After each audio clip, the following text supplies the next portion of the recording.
You're tuned in to Ask the Good Doctor, live each and every Wednesday at 1 p.m. Eastern, 12 noon Central, and 10 a.m. Pacific. Dr. DrBrookshire is here to answer your questions live.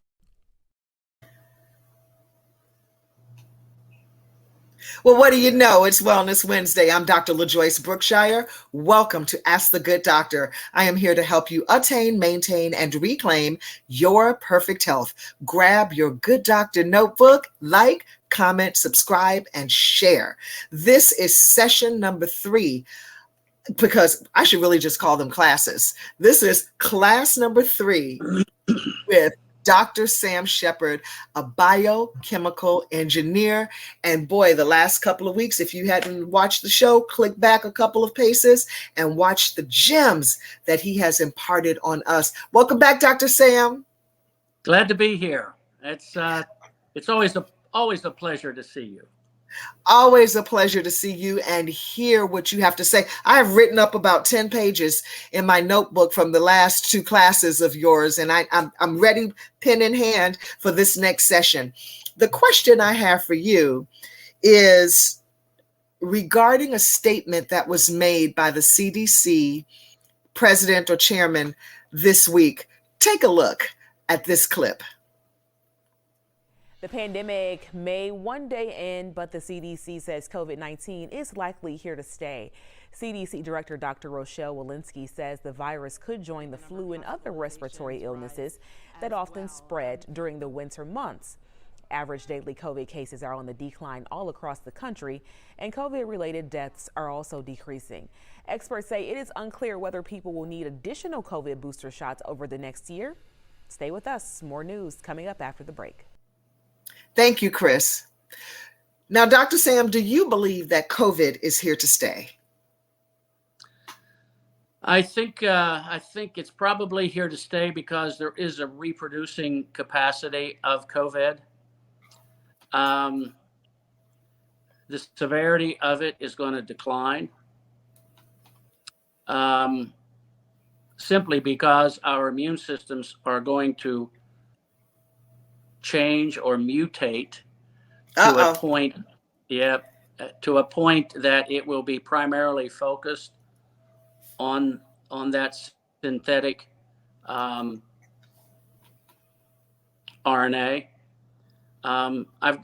Back in March of 2020, I knew then that it was man-made. There were 8 protocols that I followed. I knew 6 of them were met that would imply that this was a man-made bioweapon. The other 3 were genetic, and since then we've now shown that the genetic profile of this virus statistically means that it was probably man-made. Okay. So all 8 of the protocols have been met. Now, what difference is it in the pandemic of 1918 versus now, where what we know now to be the common cold, and it has become endemic? Is that where we're headed with the coronavirus of today? I believe we are, as long as we don't further gain of function. Say more. Yeah. What happens when we looked at the genetic makeup? There's a codone. There's three amino acids. Think of it as a pearl necklace, and these are pearls on that necklace. There's many, many more, but when this is adenosine, uracil, and guanine. Now, for it to start reproducing, the ribosome has to come down and grab hold of 3. It reads 3 at a time. And it only pops out 1 amino acid. Oh. And that amino acid might be uracil. But so it reads 3, then it ratchets those 3 over and reads the next 3 and the next 3. It's like reading a barcode. That's how the virus reproduces. Typically, when RNA comes out of a normal DNA cell, the first part of the pearl necklace, maybe the first 1,000 pearls are not the codon AUG. There might be ATC, GTA, UTG, but the ribosome can only start producing a protein once it hits the start codon, which is AUG. Okay. From that point, it will start reading down that genetic RNA until it gets to an AUU, which is a stop codon. So let's say that the RNA necklace is set up to produce insulin. So this necklace gets fed into the ribosome, and it's coming out the other end, and it will continually ratchet down until it sees an AUG, and that triggers this to start producing and attaching those amino acids that all follow the next set of codons, the next set of 3. And at the end, it will hit an AUU that says, snip it off, that's as big as I want to make it. So this chain of molecules comes flying out of the ribosome, and that's insulin. Oh. And then the insulin then is wadded up into a 3-dimensional shape like that, and that becomes the active insulin that allows us to metabolize glucose. Very, very complex as to how it works. The problem we have with COVID RNA, and what made me think that it was in fact man-made, for sure now, the very first 3 amino acids, or pretty close to the beginning, is AUG. The only way that statistically that could be is if it was caused by something. It wasn't random. Wow. So now we know that this thing, statistically, the very high 3 sigma type probabilities, 97% confident, that this thing was man-made simply because of the way that those fragments of the RNA are put together. Okay. And AUU is exactly on the end. There's nothing before and there's nothing after. Isn't that something? And it appears to be all the same. Now, there will be mutations each time that it is replicated in the cell. That chain, that RNA, will probably be changed, and it will get weaker and weaker and weaker over time. But the original starting of the COVID, I have no doubts in my mind that it was man-made, and there's got to be some serious implications because people a lot smarter than me knew it and intentionally lied about it. We have to make peace with that, like you say. And to protect ourselves, Dr. Sam, your wonderful product, the astaxanthin called ValAsta, that you call ValAsta, it is preventative, I would dare say. Would you say the same? And can you explain what ValAsta is and does? Sure. ValAsta is a glucosidic form of astaxanthin. And there's a reason why the glucose is attached to the astaxanthin. It originally was set up because it was taken up quite readily in cancer cells looking for glucose. So when the cancer cell sees that glucose, which it needs for energy, it doesn't necessarily need oxygen, but it needs glucose. So when it sees the glucose channel, it's called a Trojan horse. The cancer pulls the glucose in, it drags, because it's chemically attached to the astaxanthin, it drags the astaxanthin into the cancer cell. The enzymes in the cancer cell will crack the glucose off and use it for energy. Now the astaxanthin is intracellular, it's inside the cell.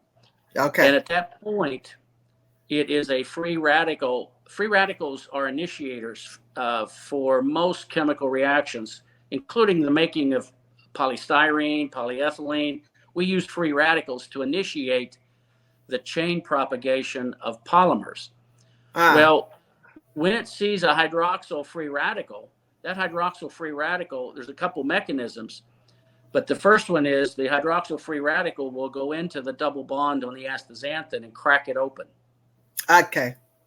And that free radical sticks to that double bond. The astaxanthin has so many of those double bonds that one molecule can probably capture 10 or 15 hydroxyl free radicals. And that's what makes it so effective inside. It will also convert that hydroxyl free radical into a hydroxyl ion, which means it has one extra electron. When that happens, the free radical will carry a pH inside the cancer cell of about 5.8, which is acidic. Anything less than 7 is acidic. Mm-hmm. When the astaxanthin grabs that hydroxyl and converts it into a hydroxyl ion, the pH shoots well up over 12. It's like lime. Wow. It's a real caustic material. Kills the cancer cell in less than 4 seconds. Wow. And that's what happened to you. That's your own personal testimony. And you're still here. How many years later? What did they tell you initially? I was in 2003. I was told I had a 97% chance of surviving past 2013. And that was the motivation that I had to go figure this out. And I knew I had the tools in the toolbox to do it. I just didn't know whether I had enough. Yes. And, I'm still here and I'm cancer free. You're still here. You're cancer free. And this is where your research, your life's work helped to save your life, because you put that research to work by examining all of the animals who never acquire cancer, and you found a common denominator in them. Correct. Up to that point in my life, I was a researcher. I've got 44 now international and domestic patents, and they were all in sort of different fields. But I've used everything. I've used chemistry, physics, mathematics, engineering, biochemical chemistry in each one of those projects. Well, when I got cancer, thank God that it happened the way it happened, because I've used every one of those skills that I learned from other people in my life to come to that single point in my life that gave me the insight to go and search and figure things out that were real, that would hold up scientific scrutiny. So I found the 5 animals that apparently don't get cancer or have an extremely low risk of it, and it's salmon, pink flamingos, sharks, elephants, and naked mole rats. And when we tore those species apart, and we could subtract out all the amino acids and all the common life type of molecules, the one that was left was astaxanthin. It was in all 5 of those species. So astaxanthin comes from an algae. I began growing the algae in my backyard. In a Walmart pool. In a Walmart blow-up pool, right? Yeah, that's right. One of those Intex hillbilly hot tubs. And I would eat the algae. And the only way they could keep me alive was to phlebotomize me. I was phlebotomized every month for 4 years. Mm-hmm. And after I reached about 100 milligrams a day, my phlebotomies ended. My cancer, my blood cancer went away. I no longer had a problem. And it stayed like that. And I'm perfectly fine. I have no inflammatory disease. Amazing. I've got an interesting story. A very close friend of mine, Dr. Keiss, he's the inventor of the angioplasty and the stent. He's a cardiac, world-renowned cardiac doctor. He's number 1 in Poland. I think he's like 4 or 5 here in the United States. He wanted to know what my diet was. And so I told him, I said, for the last 40 years of my life, I get up every morning and I have bacon and eggs. And he threw his head back and he says, I can't believe that you're eating that much pork. And I said, yeah. I said, I have been. And he said, we need to look at your arteries. And he has a lab in San Antonio at the Heart Institute. He's a professor there. He said, would you and Tommy volunteer for us to go in and look at your heart, your coronary arteries, and your carotid arteries? And he knew that Tommy and I both were the longest on ValAsta than anyone else, probably on the planet. And so we went over and we volunteered. I go in, he sends a wire through my arteries, and I'm watching everything up on a TV screen. And he puts the dye in, he maps all of the arteries.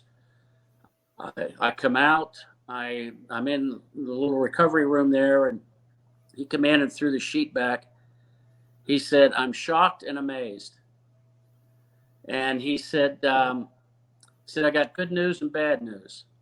And I said, okay, what's the good news? He said, the good news is you have no atherosclerosis, no plaque formation, not even in the lining of your arteries. He said, your coronary health is that of a 20-year-old. Wow. And I said, well, what's the bad news? He said, we found a congenital heart defect. I said, what? He said, yeah, you have what's called a severe systolic kink in your coronary artery. It's where the widowmaker would be. Oh. And he said, every time my heart beats, and I can show the video, the main descending artery on my coronary artery kinks with every heartbeat and cuts the blood supply off to my heart. Oh, my. It's been like that my entire life. I was born with that. What? And I said, well, what can you do with it? He said, we're not going to do anything with it. He said, you've lived with it for 70 years. I said, well, how much time how long can you live with this? He said, I'll give you another 30. He said, I'll take it. Yeah, so I'm 100, that's okay. Listen, Dr. Sam, one of the things that I know that is an amazing story, that a lot of people are living in fear because of cancer, because of COVID, not wanting to catch either cancer nor COVID. And you've written this amazing book, To Live Fearlessly, Live Your Life Fearlessly. And I just want you to speak for a minute about, just 1 minute, we're running out of time, about canceling the fear in your life. Yeah, it's a lot easier to write about once you've been through it. Ain't that something? The bottom line is I had reached a point in my life where I quit. I gave up and gave everything to God. I can't imagine somebody not having God in their life, because you're going to live in a constant state of fear because there's nobody to give it to. And the moment I let go is when all of these epiphanies begin to happen. It was as if the guardrails came off of my ability to think, and my mind completely opened up at that point. I was a student of Stoicism for 30 years. I studied Epictetus, Aristotle, Plato, Marcus Aurelius. I studied their philosophies and realized that it was so closely linked. It's why Paul went to the philosophers in Greece, at Ephesus and Corinth. Mm-hmm. The Stoics knew about nature, but they never heard of Jesus Christ. They believed that nature was the monotheistic belief. Paul went and told them that Jesus Christ was the... How about that? Well, I thank you so much for imparting that wisdom and all of the wisdom that you have shared with us in this series of classes. And we appreciate you so much. Don't stay away so long. Come on back. If there's breaking news that you need to make sense out of that nonsense, please come on back. Okay? Without a doubt, this knowledge needs to be told to the layperson to get rid of that fear, that apprehension, because they don't know where to go, and it creates fear and anxiety. It's true. And that serves no one well. That's right. That's right. Well, thank you so much. And we thank you for your fabulous product, ValAsta. All of the information on how to attain ValAsta will be in the link below. Thank you, Dr. Sam. And I want to thank all of you for joining us. We hope that you've enjoyed this series and attained some knowledge from Dr. Sam in these 3 series of lessons from him. And I'd like to thank the team. IW, supervising producer, Christopher Green, technical producer. Remember to let your eyes shine, cut back on the wine, get good food fast, and go easy on the greasy. Until next time, I'm Dr. LaJoyce Brookshire, here to help you attain and maintain your perfect health. Let's do it again next week, okay? God bless you.